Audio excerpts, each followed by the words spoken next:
And that's not a minor thing. There were a whole lot of students 2 years ago that were worried about that. I want our kids to have options to explore the trades. I want our kids to have options to do all kinds of things. But sometimes you have to suspend your belief for a few moments to realize that the people who run this district are not out to make you miserable.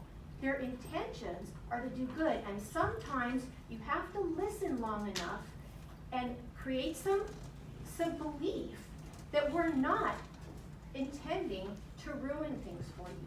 If as it pans out, at least in my mind, that the 7th period day needs to stay, then it will stay. But the instant assumption that you might have to choose one elective over 2, maybe 1 year, means that you've ruined your musical career or you're out of leadership. I think we need to realize that in the olden days, extracurricular activities happened sometimes after school. They don't have to be a course. You don't have to have a course for everything. And for the young lady who's really upset with my comments, I would like to say that your comments about sports offended me, because actually sports were cut in our district in the 1990s and were brought back with parent funding and are hugely supplemented in this district by parent funding, not by the district budget. So I would like to leave space in our communities for us to celebrate our actors and actresses, our musicians, our athletes, all of our students, because they all matter to me. And I don't want I don't want any of you to feel like these flexibility ideas are being put in place to take away your options. The thing that the 7th period day proposal is trying to address is that our class sizes are getting bigger and bigger and bigger. I've been on this board since 2006. I've been on our negotiating team since then. And every year, our secondary teachers have brought the concern about class size. They're worried about doing labs with over 36 students in a class for safety reasons, and they're valid concerns. So, Shelley, you asked, what's changed? What's changed is the number of kids taking A period gets bigger and bigger every year. And from some of the sessions that I've been at, some of the kids are under the impression that because they can't take a 7th period day, they should take a 7th period day. And that's not necessarily good either. Well, it was at the ones I went to. I don't know if, did you go to the student sessions? No, you didn't. So I would just like everyone to relax. None of these ideas are happening yet. You have all of our guarantees that we are not going to take away your student opportunities. But what we are going to do is explore things. And I think the missing piece is having us sit down and look at what a 4-year plan might look like for a given student. But also check some of your assumptions. The Q&A hasn't been updated since September 17th. We would like more answers, but the Q&A hasn't been updated. And it's all evolving because the meetings at each site haven't even finished happening yet. So I'm going to wrap up. I'm not having an argument with individuals in the audience. I'm going to wrap up my comments with that I agree with Denise that I think all 10 ideas fit together and work together and interact. And that's why it's important for at least 9 of them. Maybe the middle school one doesn't need to be in here, but it's part of the foreign language piece. But that these ideas make sense to think about together. No family, no individual student has to do any of these. Yes, I agree. Those of you who have always taken a 7-period day, this proposal would impact you. And we certainly wouldn't be approving it until we're comfortable with how to mitigate how it impacts you. So Rick, I applaud you and Tony and your staff, Liz, and everybody who's been out there making these forums happen. I think these discussions are healthy, even though they're sometimes confrontational. I would like the community to take a role in working hard to only spread facts, not partial facts or facts that get major things omitted. Because I don't think that helps our community. And I really don't like our superintendent being referred to on Facebook as Schmidt, because he's either Mr. Schmidt or Superintendent Schmidt or Rick is how he usually introduces himself. He's a good guy, and I don't think he deserves a lot of the real rancor that I've seen on social media directed towards him, and the sincere condescension I've seen from parents and students in these sessions with him. He's giving up however many of these days to meet with all of you, and I think we need mutual respect in both directions. That's all anyone can ask for. So I know you're not happy with my comments, but that's where I stand. Okay. I too want to thank everyone for being here this evening and giving their comments. Good job, kiddo. Thank you. The mantra of this board has always been what's best for students. Every decision we make, we as 5 individuals have come together with that notion as the #1 issue that on every decision we make. And it's gotten people upset in the time that we do put our students first, unbelievably so. I appreciate the discussion, but I'm hopeful that as these ideas are continuing to be addressed and considered, that it is healthy dialogue. I get a little concerned when people show up with signs in our boardroom, quite frankly. That's just me. I'm not here holding a sign. Free speech. And what it tells me is, there's this push that I need to act a certain way. And if I don't agree with you, then something's wrong with me. I'm hopeful that these ideas are going to be treated as ideas, and they're going to be treated in a way that we're going to come to some conclusions that are going to be in the best interest of our students. And whether the 7th period is or is not in the future, it's not an overnight decision. And I think that that's one of the things that I hope everyone's keeping in mind here, is the process that we've already been going through.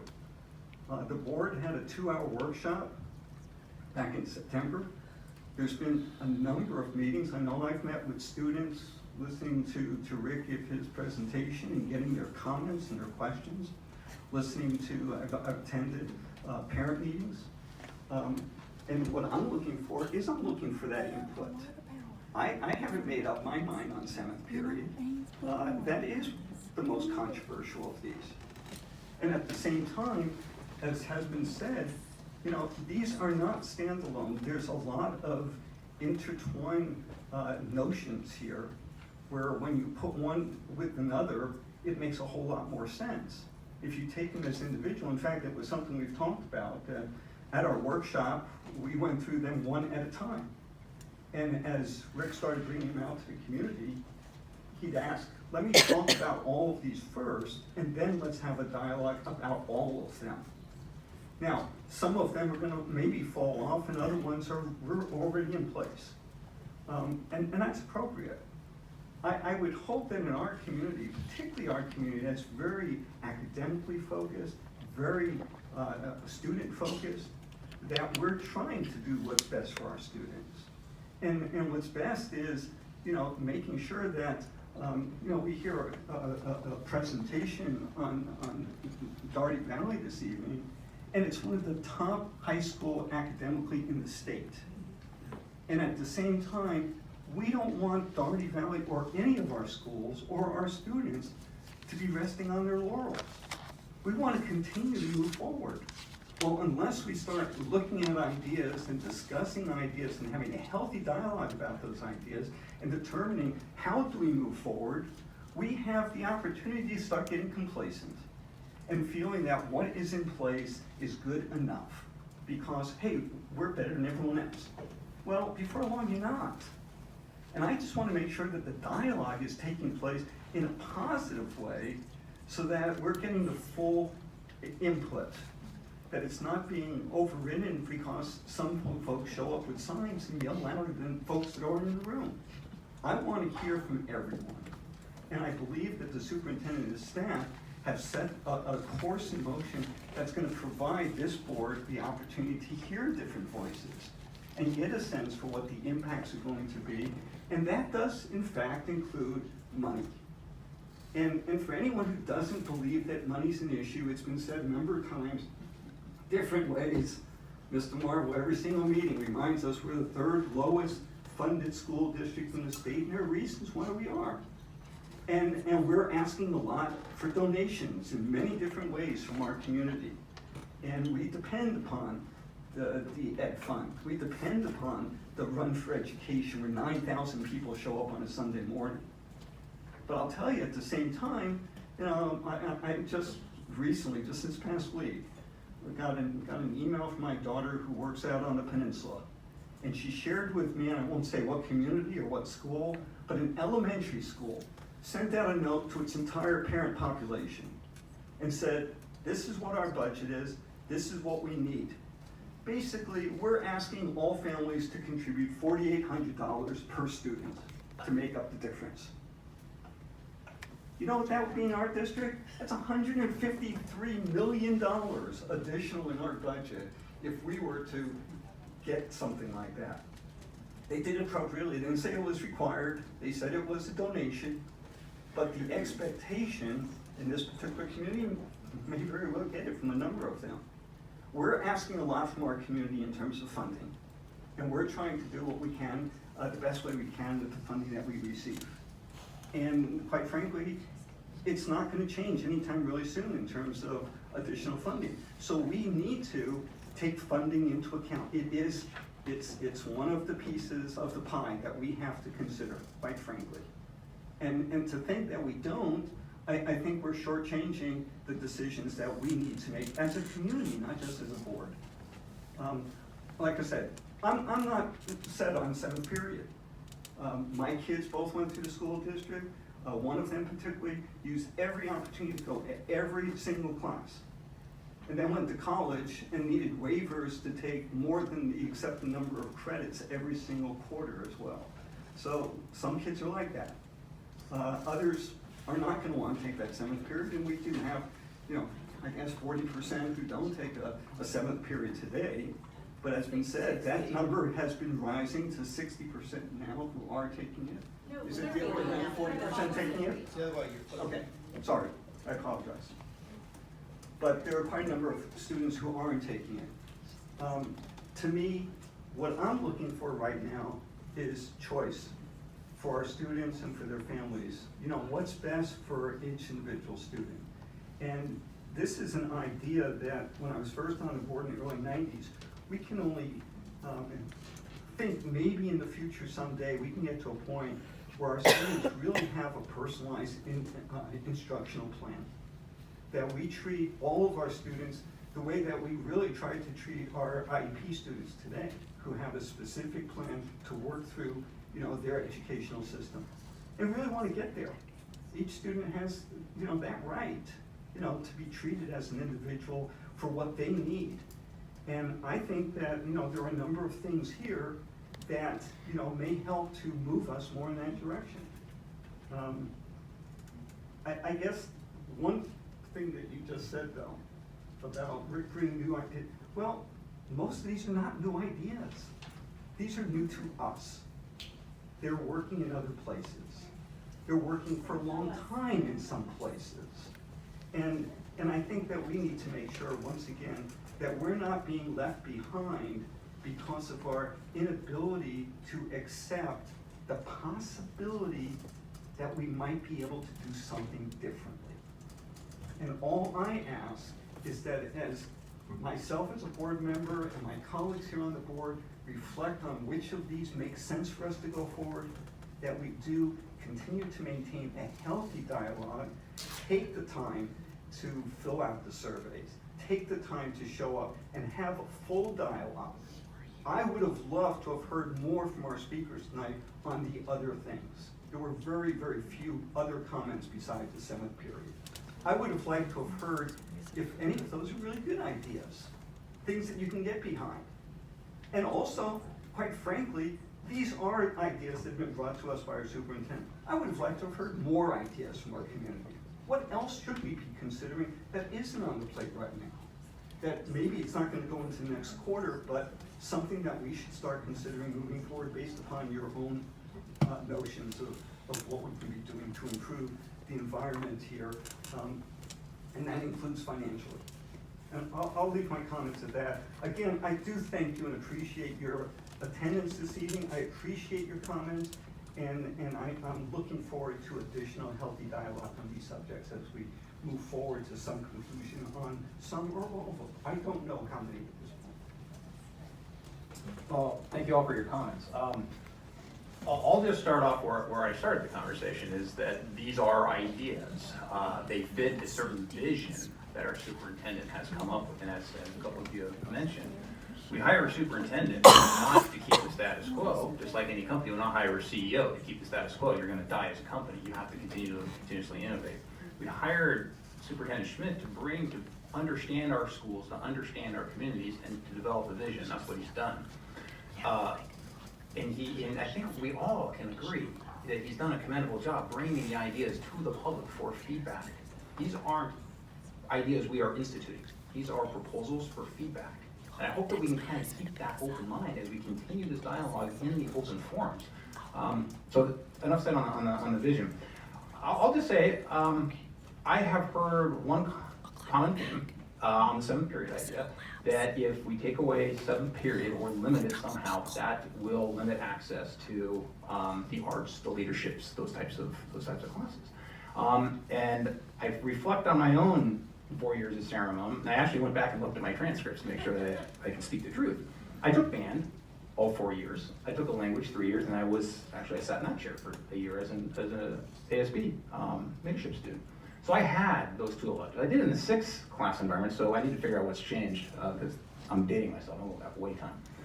But I understand, because band for me was an outlet, just like I've heard here tonight, just like I've heard in all 5 or 6 of the forums that I've been to. It's an outlet, it's a de-stressor. I enjoyed going there, because I wasn't gonna have to do homework, I wasn't gonna have to take a whole lot of tests, just get to play music. So I understand the anxiety, because this is change, and sometimes change brings anxiety. Some of these ideas outside number 2 and number 7, the school loop and the 7th period, are going to work for some kids. They're clearly working now for some of our kids. If we keep an open mind, maybe they can work for more kids. Some kids, maybe they won't. And that's what we're hearing, and I'm hearing it, and I'm digesting it. And I just want you to understand, we're listening, we're hearing, we're not discarding that particular emotion. So when I go back to the non-item 2, non-item 6 items, I don't see this as instituting radical change. To be quite honest, I see it as offering options, flexibility. I don't think anybody has to partake in any of those options outside of number 2 and number 6. If we reduce the high school graduation credits, you can still take 240 credits. We're not telling you you can't. If we take away 6th, 7th period or make a 7th period optional for 6th and 7th and 8th graders, we're not saying you can't take 7. So those are options, those are ideas. Maybe they germinate, maybe they actually sprout roots in this community such that we can reduce the dependency on that high school 7th period. I agree with you, Shelley. We need to be more upfront about the funding conversation and the class size conversation, because all of this is intertwined. It is to reduce student stress for the 7th period, but there is a funding class size aspect of it. Thank you. You've heard it, yeah. No, in many conversations with parents. But nobody's denied that. Yeah, no. We all said that. Yeah, no, I'm sorry, I'm not saying you didn't, I'm just saying that's a conversation that we need to continue to evangelize, because I still keep getting questions about, hey, why are we the 3rd lowest funded school? And you gotta go in the LCFF and all that kind of fun finance stuff, which I like. So, I'm hopeful. Where I'm coming out of this is where I think we are right now with the current proposal that we heard tonight is, let's give it a year, let's see if some of these ideas germinate, let's see if they actually reduce this dependency on the 7th period. Because I think we're all gonna find out that they do. And I think that's kind of where we are at this point, at least that's kind of where I'm at. I'm open-minded to it. I'll be very honest, I have a daughter, she takes the 7th period at Saramone Valley High School. I'm looking forward to a couple of these so I don't have to put her in that 7th period, because it's killing her. It's absolutely killing her. Anyways, that's kind of where I stand on the whole, they're ideas, and we desperately want your feedback, and thank you for providing it. Yeah. If it's okay to summarize, and I also would like to thank all of you for being out here tonight, especially staying till this late hour. And I've done 23 meetings, students, staff, parents, and we'll do a couple more this week. Seeing the Saramone students tomorrow, and 2 more parent meetings. But what I'd like to try to do, if it's okay, trustees, is to summarize and feel like staff has some direction before we do this again in 3 weeks. What I've heard so far is to. Superintendent Schmidt, I'm sorry, but just per our bylaws as an organization, it's 10 Oh, o'clock Yeah. I'm sorry, he actually told me to do that. to go to My the fault. end time. I didn't tell you to do it, I asked you to do it. Move till 10:30. Second. Those in favor? Aye. Those opposed? Move 10:30. So to summarize, thank you for the reminder on that, Denise. So what I think I'm hearing is to continue to engage our community, roll out our survey in a couple weeks, get to the smaller group meetings. We will do another written update with our community, updating folks on where we are, and some of the things you've heard tonight and we're able to see as part of the PowerPoint, and bring back an update to you. What I would like to clarify and what we've written is that for next year, our 10th, 11th, and 12th graders will have an opportunity to take 7 classes on campus as they have this year. And without a lot of detail yet, and I apologize for not being able to share the detail on our ideas for 9th grade next year, there's been a committee, and it was referenced tonight, which board member Hurd sat on, and students and staff and managers were sitting in that. We think we have a pretty good idea on how to move forward. Where each and every 9th grader next year, with a 6-period day, will actually be able to have 3 electives. We believe that. We're not there yet. We have process, we have contracts, we have expectations to communicate in the right order with the right people. So the hope is, by the time we get to our next written communication, we will do that, and we will update our Q&A site. Things are changing so quickly. We have received all the 380 some odd comments that Ms. Grashwich mentioned, and we've been responsive to those. Many of the changes you saw tonight were because we heard you, and we received feedback from teenagers, from moms and dads, from community members whose students are long gone, and we appreciate their continued active involvement in our community, and from trustees and from our teacher leaders. So we'll continue to do all that. And so what I want to be clear on is that we continue the work we've been doing and bring back an update to you on November 14th. We all clear? Yep. Thank you.